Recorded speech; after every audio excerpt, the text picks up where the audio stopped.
Where does knowledge come from? And how do we know? So as a scientist, I have always been a doubter. You've got to prove it to me. Once I was a practicing medical scientist at UCSF Medical School, the only thing that was real was measurable. And anything else, feelings, emotions, spirit, that had nothing to do with reality, at least my reality. It had to be quantitative. And then, because I was working with children with cancer and adults with cancer, I saw other things around healing, that these people aren't fitting the statistical model. How come this person is doing really well and the statistics prognosticators said they should not go into remission, but they did? And what about the other side when they didn't go into remission and everything looked good? So I moved from science, hardcore measurable science, into what else is there? What else is there? And the biggest way I've learned is either through children who had leukemia or being challenged by my own illnesses.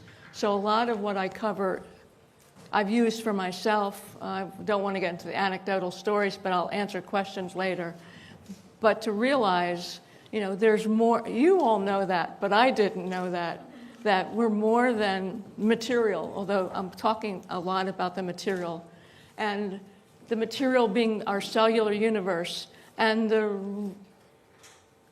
the transition for me was, well, I'll show you the slides, was seeing the cells under the microscope, as well as teaching practices like Qigong and studying with a shaman, seeing that there were other ways of knowing that I had to learn to trust. And I began describing our cells as metaphors, as teachers. So that's really what I want you to take home from today, is our cells are teachers, and we have a lot of sacred learnings from within us.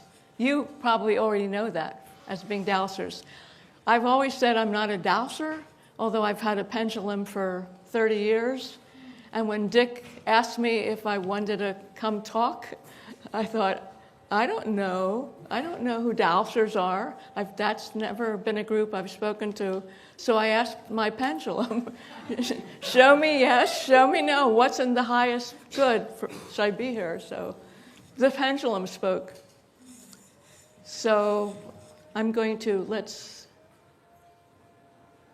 so can you hear me? Yeah. Okay. So there are 3 sections, and you're going to see later why I get into the power of 3. The 3 sections would be the creation of our cells. Where do they come from? Is this real or not? Really getting into our sanctuary, that we are a cellular universe who holds our divine energy. So we are a sanctuary. And then, as I mentioned, I'll look into, I would love a discussion with you about, are our cells and molecules wisdom keepers? Is that where information is held in our body?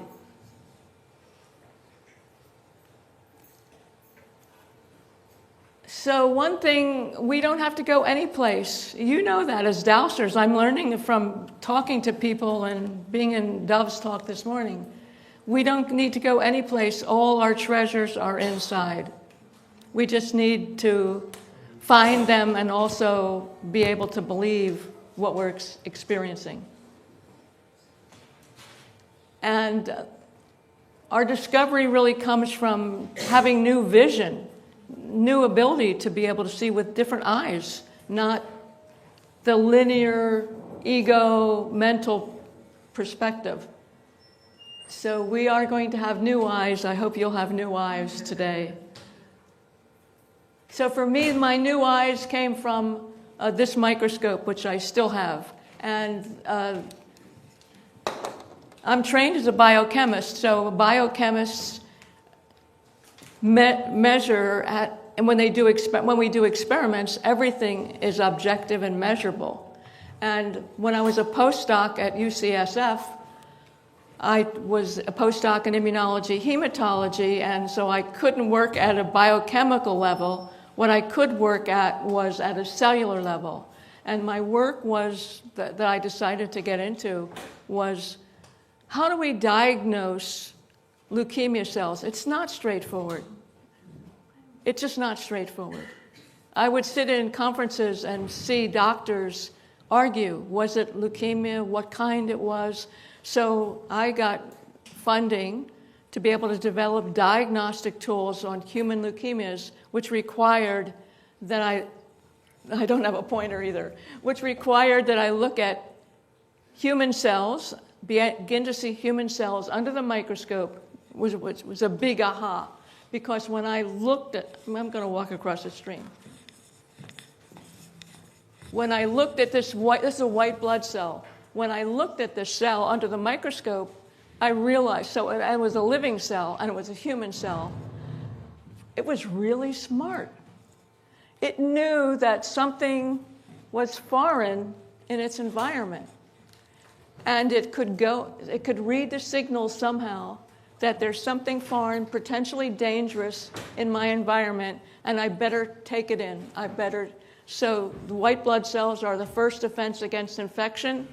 And so here's this white blood cell, took in what was foreign. And in this case, it was a red blood cell from a sheep. It wasn't dangerous at all, but it was foreign, and it could know that. And that was a big aha. How does this little invisible creature know? Where is that information coming from? And then, as I dance across the stage, I began, a long story I won't go into now, I began photographing molecules through the microscope, mainly because what I was doing, beside doing diagnostics with kids, I was doing slideshows, the old slide projector shows. I was doing slideshows for children in pediatric oncology so they could see healthy cells, unhealthy cells, and the beauty that was inside. So the molecule on the top is vitamin B12. It's a pentagon, and the red color, it comes from cobalt that it holds in the center. Hemoglobin and chlorophyll have the same pentagon structure, but they hold a different mineral inside. It's amazing when you really think about the invisible part of us and how much it knows. So way back when, I began using these photographs and pictures for art, but to help me understand, because way back when I studied expressive arts as part of a healing modality. Where did life come from? Where did that first cell come from? We still don't know, believe it or not. But one of my theories is, in the beginning, all we had were molecules and maybe the sacred energy. Who knows when that came in? So we had molecules. Molecules embraced each other, and so in the beginning, the first molecules that could create a cell, if you will, were hydrocarbons, like fats. And so that's creating the container. So the molecules form the container for life. And it's actually a professor here at UC Santa Cruz was the first person who ever said, life needs a place. If we don't have a container for DNA, we don't have life. And it really opened my eyes. So you're useless. Then we have the cell membrane that's formed. It creates the container. And we've got that first cell. This is a human egg, which wasn't the first cell way back then, but it's ours. And you can get an experience of the cell membrane yourself when you're making salad dressing. If you're mixing olive oil and vinegar together, you shake it, and on the top you've got a layer of the oil. That's exactly how, quote, my theory is how it happened way back when. So life needs a place, and the place I call the cell as sanctuary. And this is a diagram of a very complicated cell, but each one of our trillions of cells has that kind of complicated architecture, if you will. It's surrounded by a cell membrane, which I'm only going to be able to talk about the cell membrane and the matrix of the cell today. But you can appreciate there must be millions of biochemical activities that are going on that's keeping us alive each second.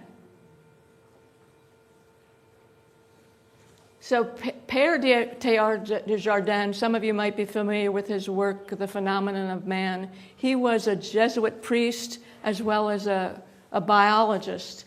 And he's written some wonderful quotes. By means of the cell, the molecular world appears in person. So we are a cellular universe.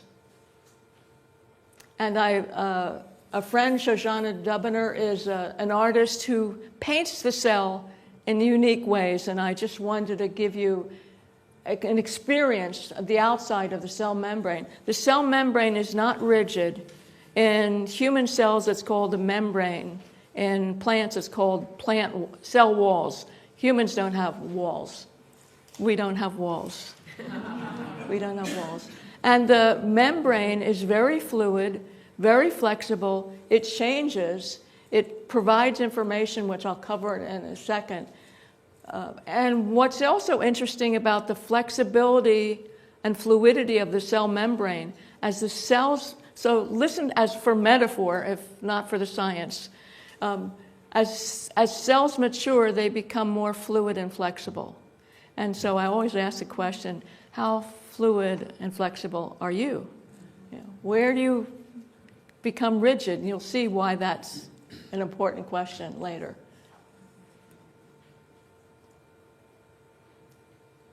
So we start with one cell, the fertilized egg, and our bodies are trillions of cells that all have the same genes.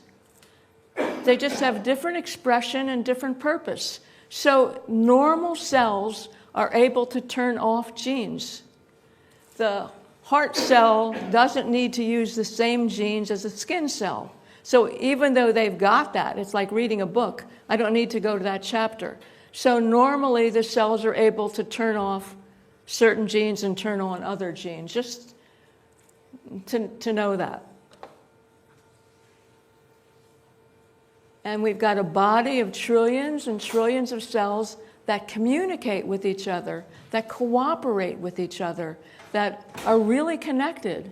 And not just these white blood cells that know that there's danger. How do all these cells communicate with each other? Well, they have to communicate with each other because they have to say what's going on. What's going on in my foot? Who needs to send me energy? Who needs to send me the ability to make cellular energy, ATP? What's going on in my heart? Do I need to have more proteins made? And all these cells are in communication. And they're in communication with their cell phones. This is the first cell phone. How do they talk to each other? Let's see. So here, I'm going to just go back here for a minute. So the ball cells that we see here, the little projections represent receptor sites, which I'm going to go into in a minute in terms of how they work. But all cells in the body have receptor sites. They don't always have the same receptor sites for the same information. So receptor sites are like our antenna on their cells. What can I pick up? So the receptor sites on the bottom is a diagram of a cell membrane, and the receptor sites are these different protrusions coming out of the cell membrane. And you can see they're different shapes. So the body works, well, biology works by shape, identity of shape. So cells, well, I'll show you the next slide. So on the left is a photomicrograph of adrenaline. So adrenaline can only land on receptors that can identify. So first, the cell has to be able to recognize, oh God.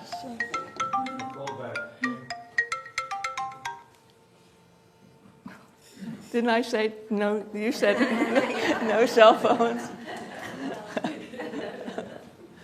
I don't know what the message was. Well, who cares? So adrenaline can only land on cells that can recognize it and respond to it. So the heart cell is an example. This heart cell has several different kinds of receptor sites that can recognize adrenaline. Many of our drugs are built to block receptor sites. So for people who have high blood pressure, they're often given beta blockers. So a beta blocker will block the beta adrenergic, the adrenaline receptor, so adrenaline can't land on the receptor and cause a change inside the cell. And you can see it's going to need a very different kind of receptor form than this is histamine. So histamine is going to have another different kind of receptor site.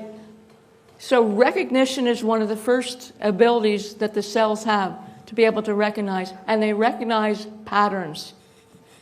They'll recognize molecular patterns of information. So we've got this cell. We've got these receptors on the cell. How am I feeling? Am I feeling angry that I didn't turn off my cell phone? Are we feeling fearful, stressed, peaceful? All of that has a chemical perspective. What's happening when what we're experiencing changes our biochemistry, and that changes what the cells can respond to. So if we're in a state of worry or fear, we're churning out a whole lot of adrenaline and other molecules that cause us to fight, flight, or freeze, and mobilize energy in the body to get us ready to able to fight the danger. So I usually put on this slide, but because I'll say it a couple times, our cells are always in the now.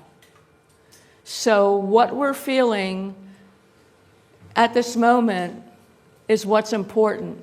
We can always, it takes work, I know, we can always take ourselves out of that worry, fear. How do I go into the present moment? That's where we see mindfulness makes a big difference in our life. The cells are in now. They're just waiting. They're just waiting for what we're going to send them. I read Eckhart Tolle. I read Ram Dass, Be Here Now. Those were words for me. They weren't real for me. And I was giving a talk in Sonoma, up where I live, and I was driving through vineyards, which I love. But my mind instead was worrying about money and worrying about boyfriends. And this aha moment is like, wait a minute, you're where you really love to be. You're by vineyards. You're in the now. Why are you going off someplace another time and space? So that was my first embodying.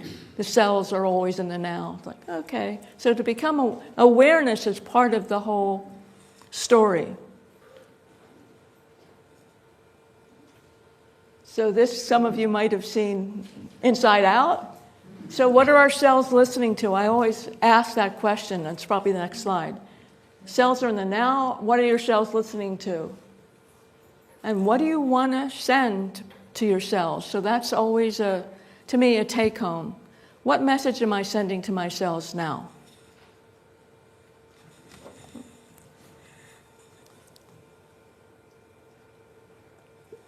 My cells were thirsty. So we've got this information coming in from outside. The receptors are receiving information. It's not enough. It's not enough. It's like just turning on the radio. Plugging the radio in is not enough to get the signal you want to hear. So something has to happen inside the cell. I know how many of you have read Bruce Lipton? Oh, almost all of you. So Bruce talks about the membrane as being the brain of the cell.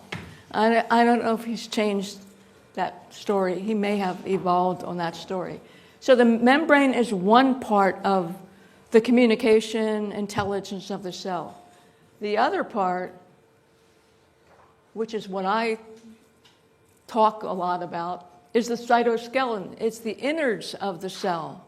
So we've got this, how many know the word cytoskeleton? So not as many as read Bruce's.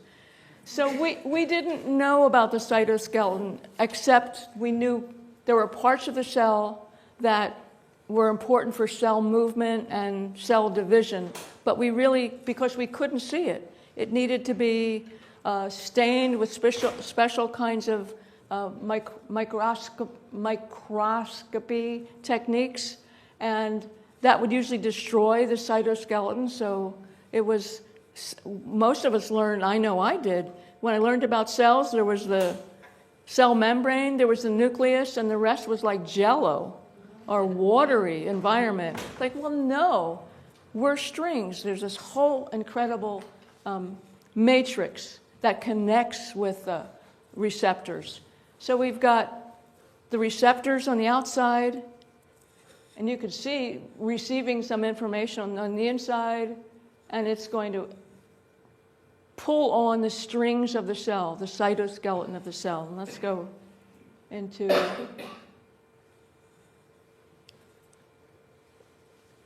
Sometimes, you have groundbreaking experiences when you learn or when you're on the path to learn something. Many years ago, it was actually 20 years ago, I went to a bookstore up in Marin County, and there were two magazines that caught my attention. One was called The Architecture of Life by Donald Ingbar, a professor at Harvard, and the other was by a yoga journal, Carlos Castaneda, called, I think the article was called Tensegrity, and I had never heard the word tensegrity. Have you, how many of you? Spell it. Tensegrity? Tensegrity. Doesn't Bucky Fuller talk about that? That was his term. Mr. Fuller's term was tensegrity. So tensegrity is about the ability of a structure to maintain its integrity by balancing the forces inside and out. And what Ingbar showed, in fact, beyond that, one, that this matrix, the cytoskeleton, was a tensegrity structure, but even more important from my perspective, he showed that we put cells in a petri dish. In order for cells to grow in the laboratory, they need to be attached, and they stretch out. And so when they stretch out, they're sending out one genetic message: reproduce, fill the space. And the example is if you get a cut, the cells need to fill that space. So the cells at this level of tension, stretched out, are reproducing. And then in the dish, when the dish is almost full, then I think cells are altruistic. Some let go of a little bit of their attachments and their tension, and a whole new gene is expressed, maturity. And an example is if we have a viral infection, the lymphocytes, the white blood cells, need to reproduce to be able to recognize that particular virus. But that's just a lot of young lymphocytes, young cells. Now, when they've got enough cells, then the lymphocytes express maturity. And depending on what kind of lymphocyte it is, it'll make antibodies, it will make cytokines, it will make other kinds of immune chemicals to help protect us against the virus. And the third, so here we've got attachment stretched out. If we were in a workshop, we would do it on the floor, let go of a little bit of that tension, relax a little bit, and that gives us maturity. And then let go of all the tension, fully let go, the cells program themselves to die. So also part of our normal inheritance, if you will, cells have the ability to program themselves to die. And in the cancer story, we understand that at least 50% of human cancers, they've lost the ability to program cell death. So programmed cell death is an essential component, and I believe we can make that happen inside maybe with dowsing. I've never tried it. Certainly with imagery and other ways of probably supplements as well, who knows. So changing shape is essential for recognition of information and for being able to transmit the information. And I used to call the cytoskeleton the shapeshifter because it does change what it's able to do. And part of it relates to, you should put your hand, if you're not writing, if you put your palms up, and maybe this has a relationship in dowsing, if you put your palms up, you take in information more easily. So that's a test for you, if you're reading something difficult, palms up and palms down, and just to test it, you'll learn, well, I won't tell you what you'll learn, but maybe you will discover that it's easier to take in information, palms up. So the middle image with the three women comes from Carlos Castañeda's Magical Passes. And he was calling, these practices came from ancient sorcerers in Mexico, and he claimed that they could shift their energy and shift consciousness. And anybody ever practiced Magical Passes? It's kind of like Qigong and yoga. It's a very stretched out, very aggressive form of movement. But it was movement changing the posture of the body, changing the energy. And if we think about changing the posture of the body, we're also changing all the tissues in the body when we're doing that. And another doorway in was from Felicitas Goodman, was a anthropologist, and she was really interested in pre-Columbian art. And so she was curious because she noticed that pre-Columbian art, sculpture, they had specific postures. So she worked with her anthropology graduate students. Let's practice taking one of these postures for a half hour and see if our consciousness and awareness changes. Well, it did. So you can practice that. I'm sure from the dowsing perspective, you know a lot more about that. And if we see Buddha, we know from yoga there's mudras. We're changing our postures. So it's recognizing that even gestures can help us change what's going on in our body. I know I used to think it was always in the mind and the brain. If only I stopped thinking about money or boyfriends, well, maybe I can just twitch a finger or something.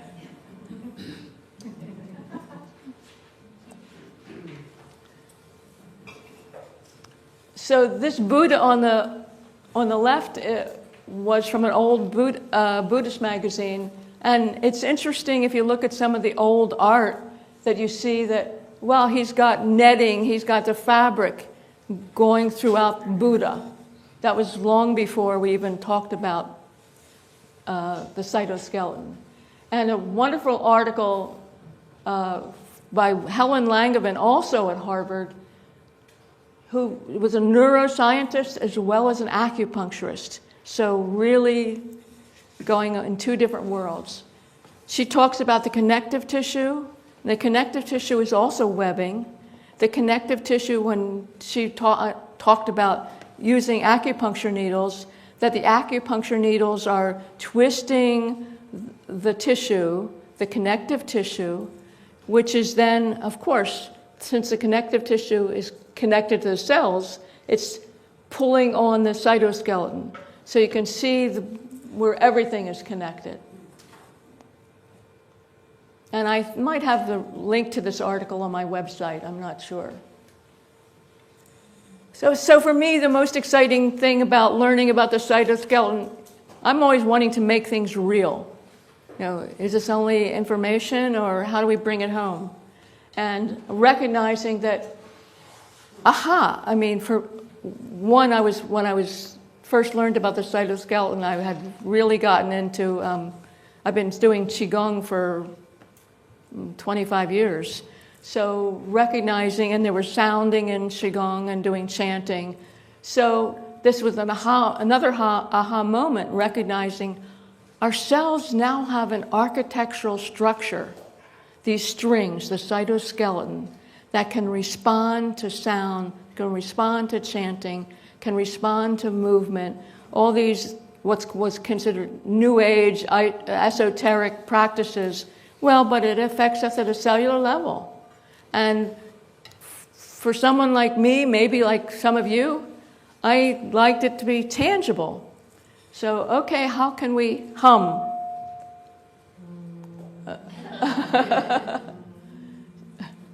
You get a chance to do that in a minute. 'Cause I want to give you the little bit of data on humming. So our cells respond, the strings are vibrating, right?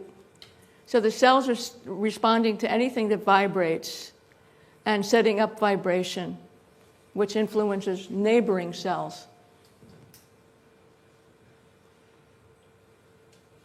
So way back when, before I knew about the cytoskeleton, I was doing a support group for women with chronic fatigue. And chronic fatigue is a situation in which they were often told, you're making this up, but they were often told, we don't know what to do, you're losing your cognitive abilities, you're losing your memory, some of them even lost their fingerprints. So what can we do? They're losing their identity, they're losing their sense of self. And I looked into, well, what would help improve memory? Well, sound, the parietal part of the brain. And then I had read, let's see what's next in this. Okay, back here. I read an article in Medicine and Healing by Arlen Malberg, a psychologist up at University of Wisconsin. And Malberg discovered that he had clients who didn't respond to talk therapy. And what can I do? What he uncovered, or what he did, was use what he was calling the archetypal sound of the self, which is What's the first sound we make? What's mama is one of the first words babies make. So he had his clients or patients imagine the sound M for 15 or 20 minutes, and then make the sound for 15 or 20 minutes for a couple months. And many of them recovered their sense of self. So I was teaching that before I understood the strings of cell, just because these women were desperate. They had been really high achievers, and now they lost their life, basically. And then, very recently, how many of you know Jonathan Goldman's work with sound? Oh, great. So Jonathan and his wife, Andy, came out with a book called The Humming Effect in the fall. And in The Humming Effect, Jonathan talks about other research around humming, around making the sound coming from either or just And what they showed, what the research showed was humming for even a couple minutes, 5 minutes a day, reduces the stress hormones, reduces blood pressure, increases nitric oxide, which increases the ability of our blood vessels to relax, increases endorphins, which lowers our pain, increases oxygen in our cells, which help our cells make ATP, our energy molecule, and improves lymphatic circulation. So all these benefits. And I taught my first online course a couple of months ago, and because this book had just come out, I was really, you got to try humming, because I did coaching with the course, and saw from many of these students that of all the practices I teach, humming was the one that made the difference. One was a woman who was a nurse who was an energy healer who couldn't quiet her mind. She was multitasking all the time, even though she didn't want to. And nothing she tried worked. And in the coaching session, she said, wow, a few minutes after doing humming, my mind comes into an alignment. It quiets. So I invite you to definitely try it if you're not doing something like that anyway. And this is just where humming has been used in ancient traditions as different kinds of practices. Let me see where I am on time. 11:24. I have a half hour? Hour and 15 total. Half hour. So I have a half hour left. 25 minutes. Okay. There's nothing after us. There's just lunch. Can you go back to You the have slide before? Technically, 37 The minutes. previous slide you. This one? Chance to read.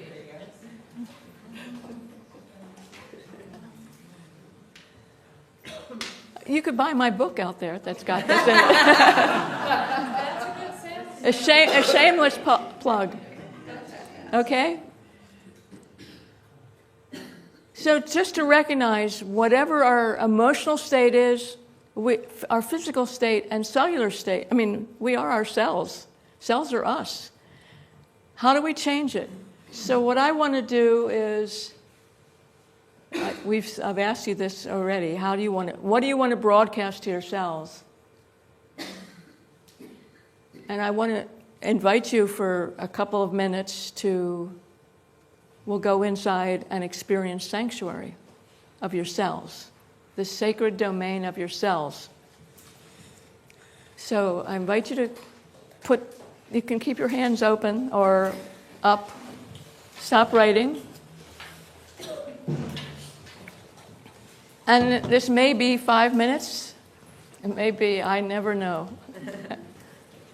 I open to what the highest good is, even though I'm not a dowser.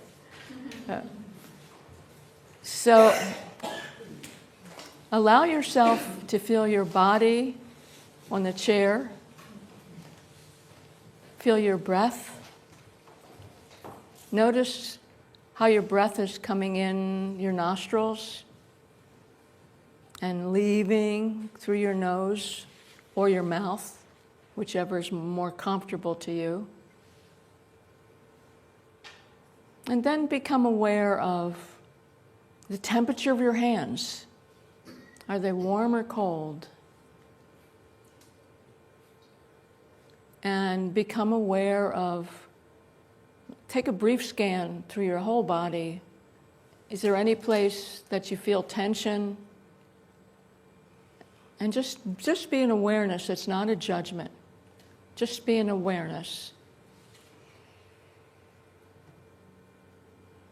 And then breathe into the place that feels like your center. Again, there's not a right or wrong. It could be your heart, it could be your belly, it could be your head. Just breathe into that place. You're feeling your center. And then breathe to the place that feels like the outside of you. Do you end at your skin? Are you beyond your skin? Again, no right or wrong, just an awareness. Healing happens with an awareness.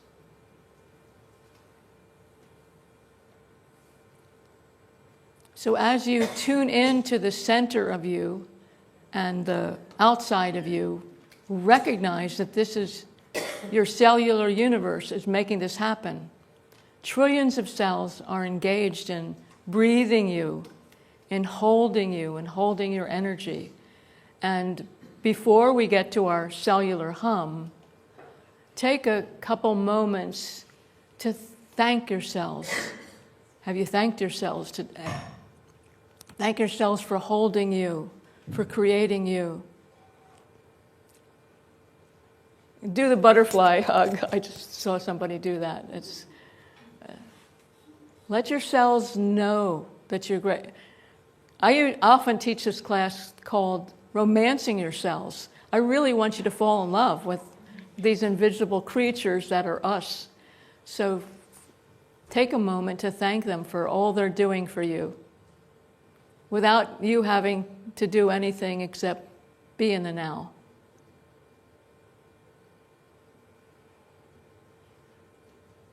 And then I invite you, we'll do 3 hums. Take a deep breath in, and on the out breath, you're going to hum. You don't need to open your mouth to hum.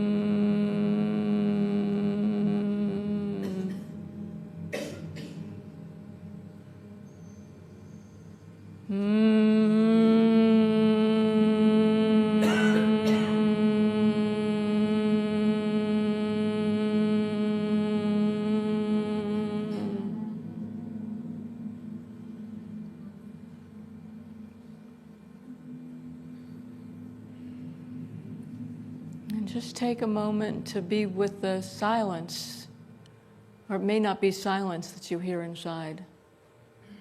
Be aware of all of you. And then when you're ready, slowly open your eyes and look around, and you see all these other cellular universes in the room with you. We're no different under our skin. Nothing's working.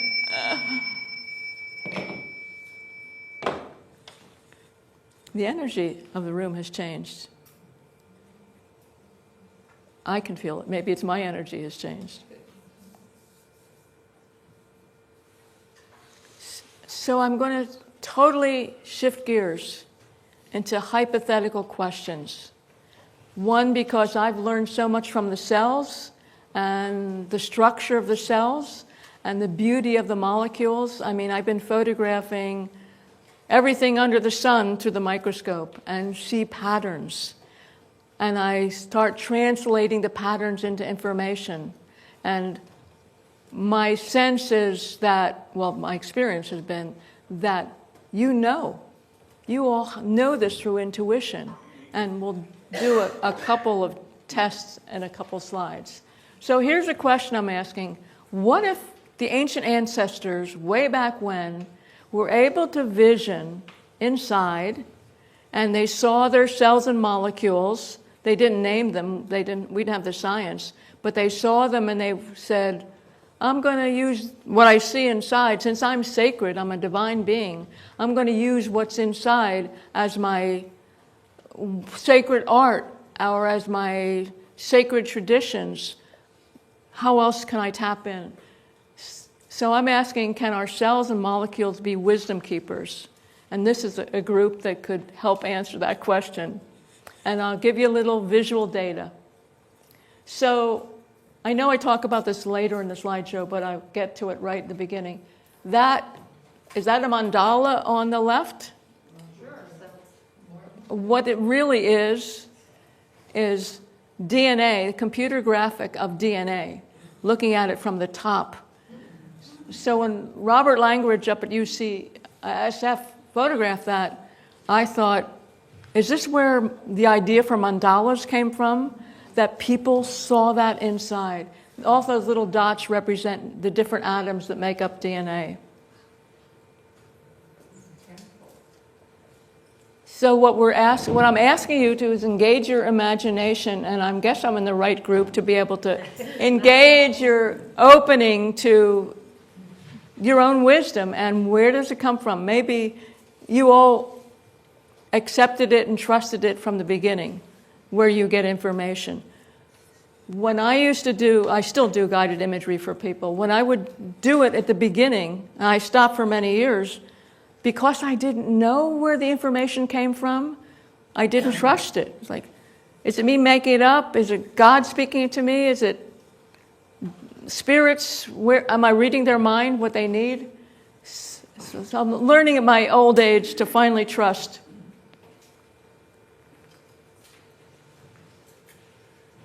So are there symbols? Are there sacred symbols in ourselves as we get into understanding ourselves?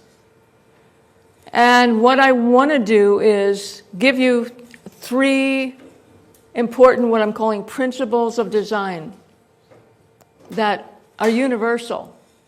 So one of the principles of design is molecular complementarity, which sounds like a big, complicated word, but basically it says the way we work biologically is that molecules have to embrace, molecules have to recognize. There's divine partnerships. So that we saw that with a couple receptors as possibilities. In building DNA, there's certain bases that only connect with other bases. So complementarity is an important way how we work at a biological level.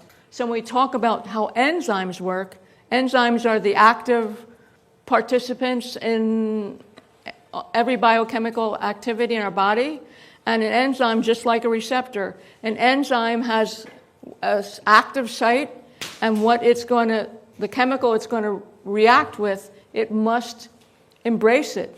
It connects with it. How our immune system works is exactly the same way. This is an immunoglobulin, IgG.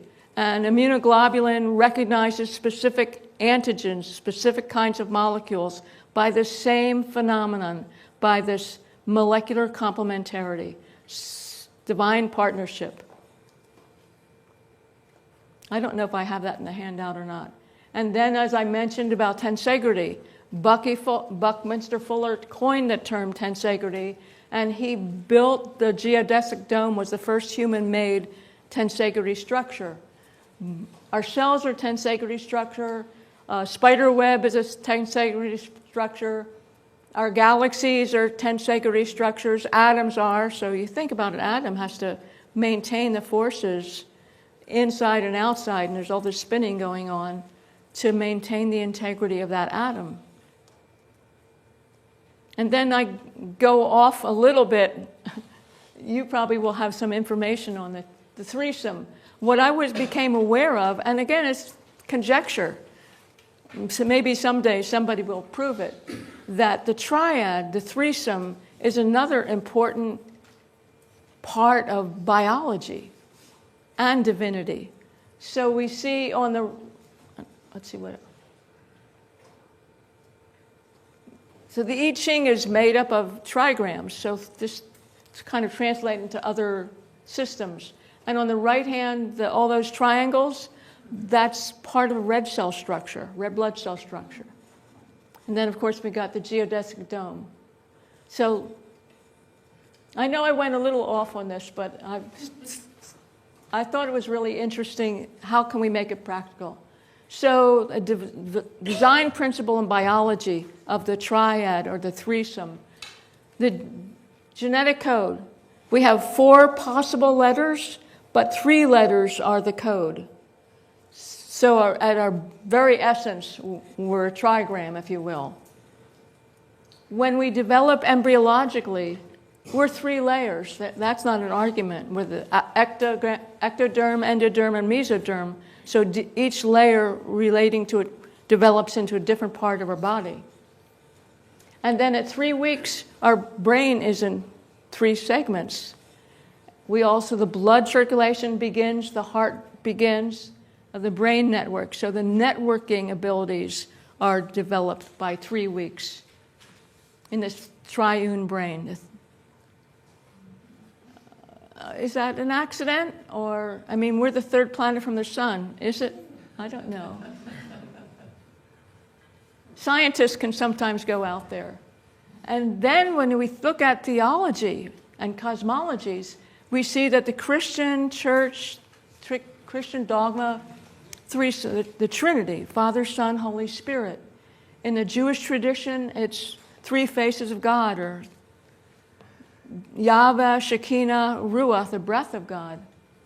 Then we have in the Hindu tradition, the Trimurti, the Brahma, Vishnu, and Shiva. So those are all well-known traditions that use, whether we call it Trinity or Triad, the trio.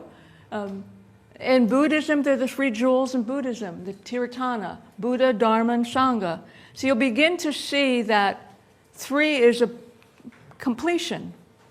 We don't just we don't say learn the ABs or count 1, 2, 3, 4. Just, you will look at how culture.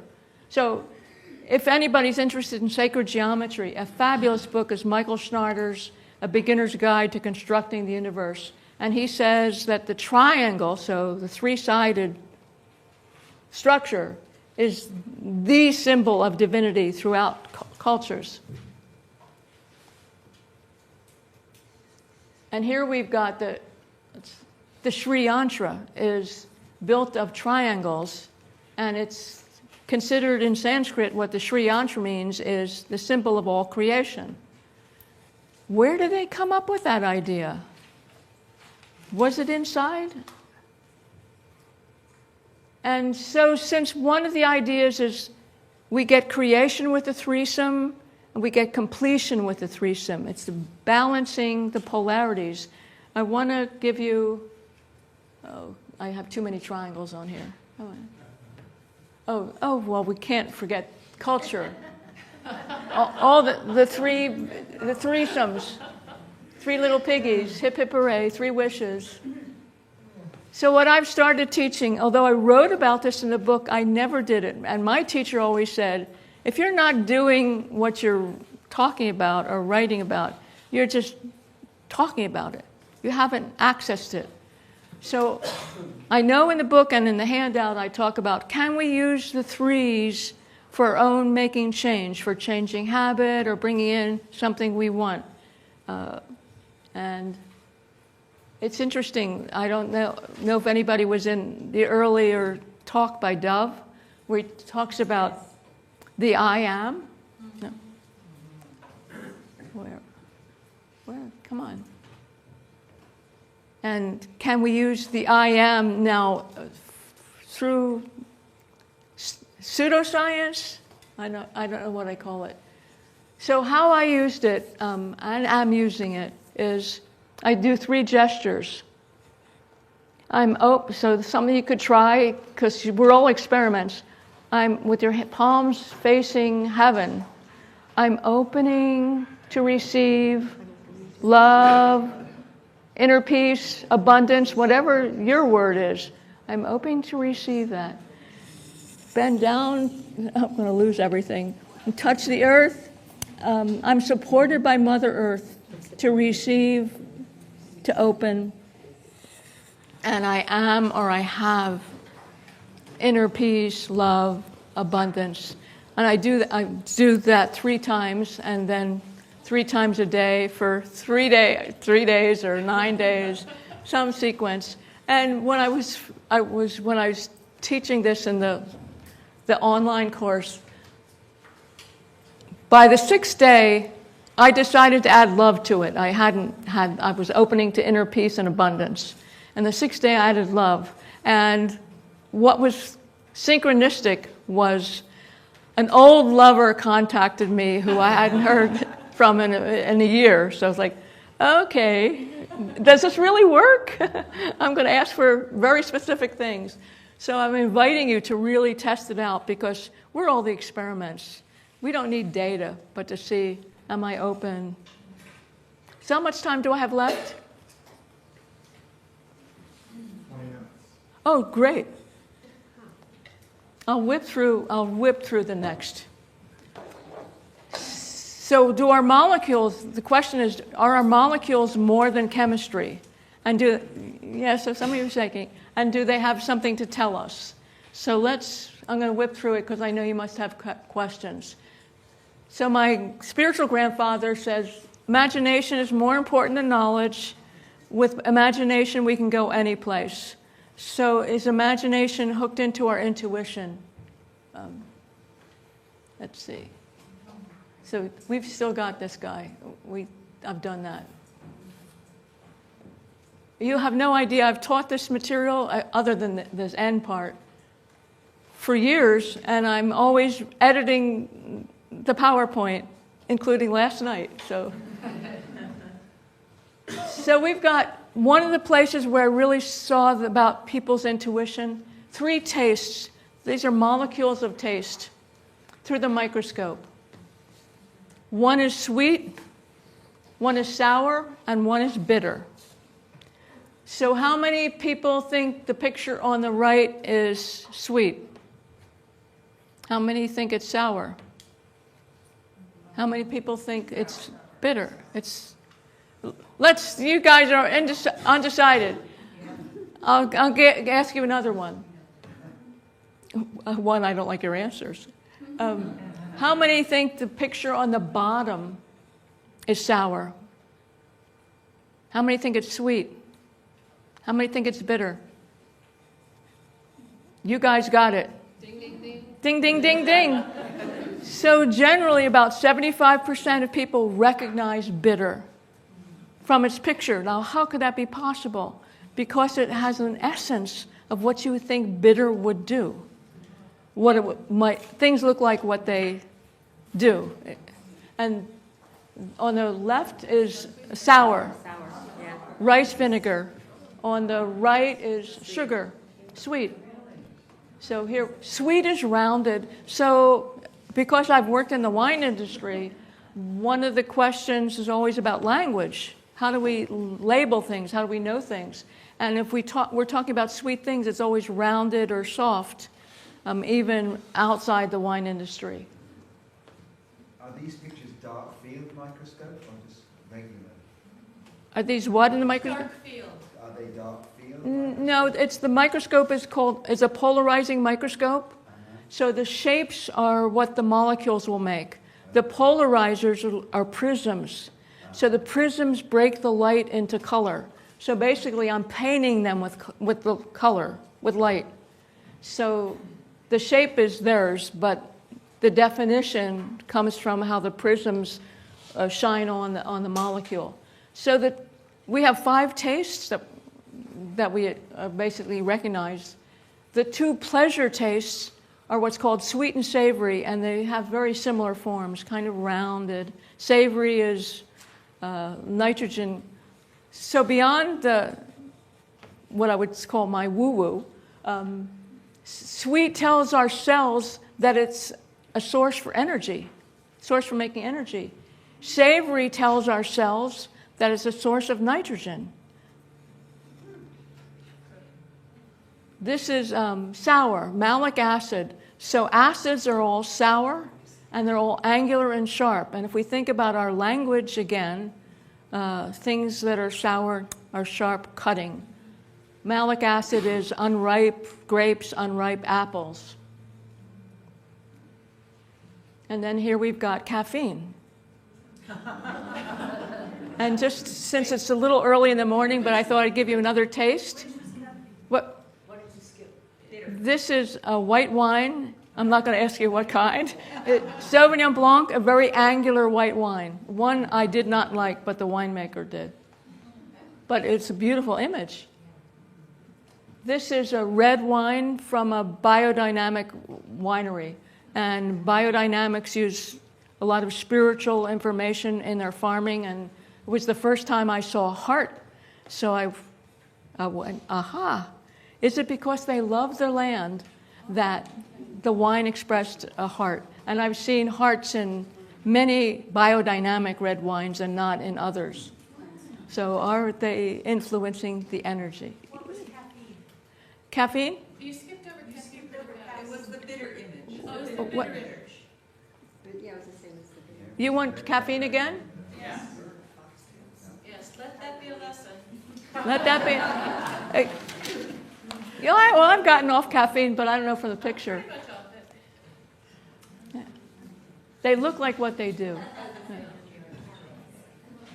Sauvignon Blanc, Well, I'm going to start Saint Bessie. And this was a very gentle white wine, very balanced. The winemaker was considered one of the angel winemakers, one of the first women winemakers in Napa. And it's actually wine Rorschach. What will it tell you? What's your recommendations at the end here? Can you send those notes? We'll do a tasting test next time, maybe tonight. Yeah. So this is even more far out for me, because taste is, we can experience taste. Many years ago, God, 30, 40, I was living in Bolinas, if any of you know that town, and people asked me to photograph minerals related to astrology. And I'm still a scientist at UCSF, and I said, what? No way.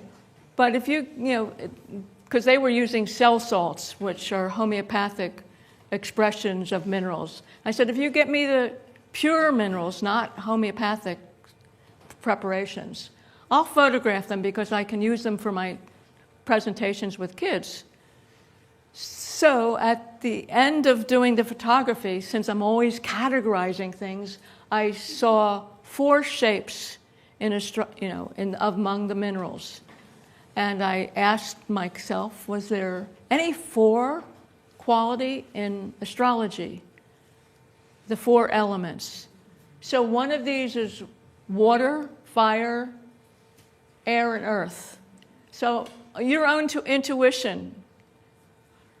Can we take a vote? Let's try it, because I've never done this. How many think the bottom one is air? How many think the bottom one is earth? When you say bottom, right or left? Left. On the left, so, thank you.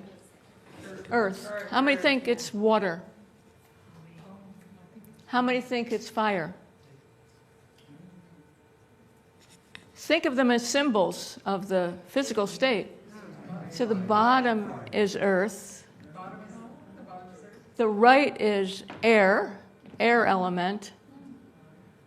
The top one is top right is a hexagon, it's fire. And by the way, in creation stories, we don't get creation until we have warmth and fire.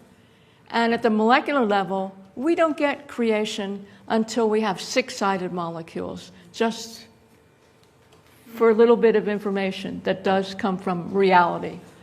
And then upper left, that's water, all the water minerals. So that blew my mind, obviously. Like, how is this possible that occult information is coming through the microscope? And I fought it for a lot of years. And I'll give you just a brief, in case you want to know who you are at a molecular level. So these are the earth minerals. Top one's Capricorn, my side, Capricorn, Virgo, Taurus. All rounded, accumulating molecules. Air signs. Left one, Gemini. Right one, Aquarius. Middle one, Libra. And Aquarius and Gemini are, one's potassium chloride, one's sodium chloride. So 10 minutes? Okay, I will go through this fast. Water signs, Pisces, Cancer, Scorpio. Well, we can ask questions after we're recorded. So water signs, Pisces, Cancer, where the sun is right now, Scorpio. Scorpio was impossible to photograph, if any of you are into astrology. These fire sign, Aries, Leo, and then Sagittarius, the highest expression of fire.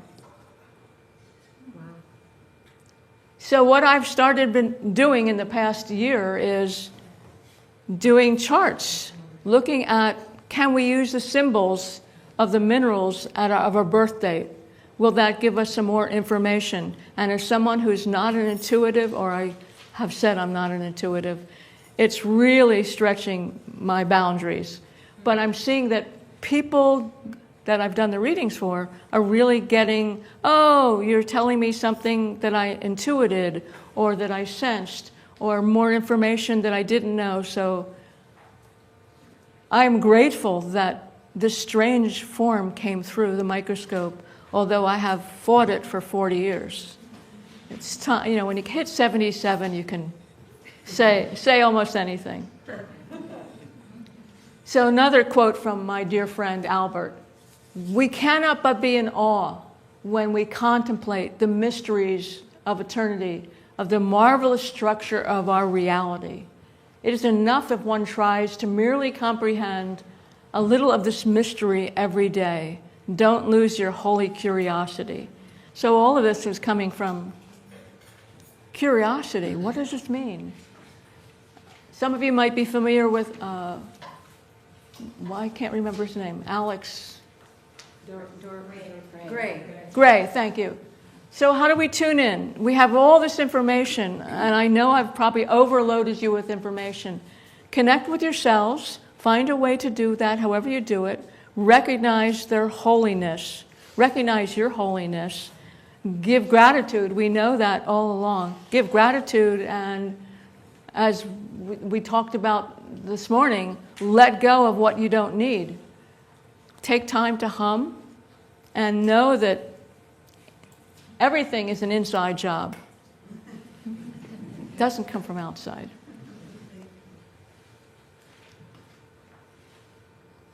So some simple ways of continuing to let go. And I think this will be the last slide. Let me see where it is. No, this will be the last slide. So every cell is a sanctuary. You've got trillions of them. How are you going to recognize and maintain and nurture your own sanctuary? And I'll open to questions.